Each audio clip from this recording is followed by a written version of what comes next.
Looking back at 2024, the market has been turbulent and silent at the same time. Detached and townhomes seem to resist the price declines, but for condos, it just seemed like there were an endless supply of them, flooding the market and decreasing the rent and purchase prices simultaneously. Back in 2023, we saw a sudden jump in optimism up until May and seen a slow decline ever since, with mortgage rates rising ever so higher. Until finally, the Bank of Canada started to pivot and decrease the overnight rate 5 consecutive times starting June of 2024. The last two being a massive 50 basis point cut. So what does this mean for the real estate market going into 2025? Well, we'll have to take a look at the current immigration policies, inventory levels, and how the recent Bank of Canada's pivot in monetary policy, aka interest rates, is affecting the affordability of housing for Canadians. If you live in Canada or in the GTA, you definitely experience the obscene cost of living, especially after COVID, with the biggest cost being housing. So what was the root cause of the huge increase in rent? The biggest by far would not arguably be the out-of-control immigration policy that the federal government has failed to restrain. The number of international students alone has more than quadrupled since 2011 to 2023 to more than 1.04 million students. Further, the number of permanent resident immigrants almost doubled from 2011 to 2024 to 485,000 people. This led to more than a 24% increase in rents from 2021 to 2024, hiking average rents in the GTA to $2,789. However, with much backlash from Canadians with the housing shortages, unreasonable living costs, and infrastructure overcapacity due to excess immigration, the federal government changed its stance to decreasing the level of planned immigration by 21% to 395,000 new permanent residents this year, and plan to decrease that number by 15,000 every year until 2027. In effect, this change in policy will ease the excess demand for housing, but will this be enough to actually decrease prices? Well, housing completions reached 219,942 homes completed in 2022.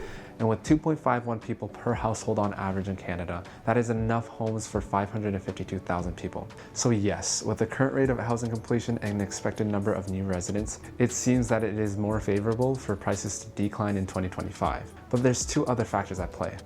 The number of housing starts are declining since 2021, and one major factor to consider is that the cost of owning these homes are rapidly declining with the Bank of Canada's consistent rate cuts. Both factors that would increase real estate prices. Let me give you an example. Given that the average 2-bedroom condo is selling for approximately $800,000 in the GTA, with a 20% down payment, the monthly mortgage payment will be roughly $4,072 at the peak 3-year fixed rates of 5.94% in October of 2023.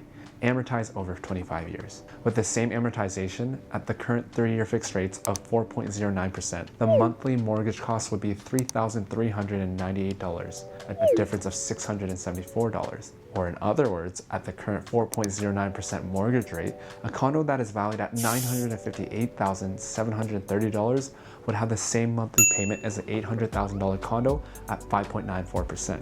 Given that both cases have 20% down payments, that is $158,730 more buying power at the same monthly cost. Yes, immigration policies are getting toned down and condos are being completed at a rapid rate. But at the horrible rate pre-construction projects are selling right now, 4 to 6 years down the road, demand for homes would outstrip supply, and the Bank of Canada's sharp U-turn in policy to reviving the Canadian economy is already stimulating buyers to start buying.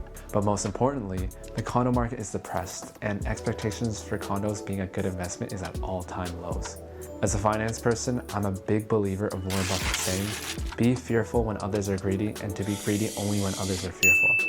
So I believe 2025 would be a great year to purchase a condo, bad time to sell one. But don't just purchase on a whim. Talk to the right agent who is an expert in your area and can guide you through purchasing your desired property. And most importantly, don't rush and wait until you find a great deal. Maybe put some offers on places at a decent price below the listing price, because chances are you might actually get one accepted if the seller is rushing to sell.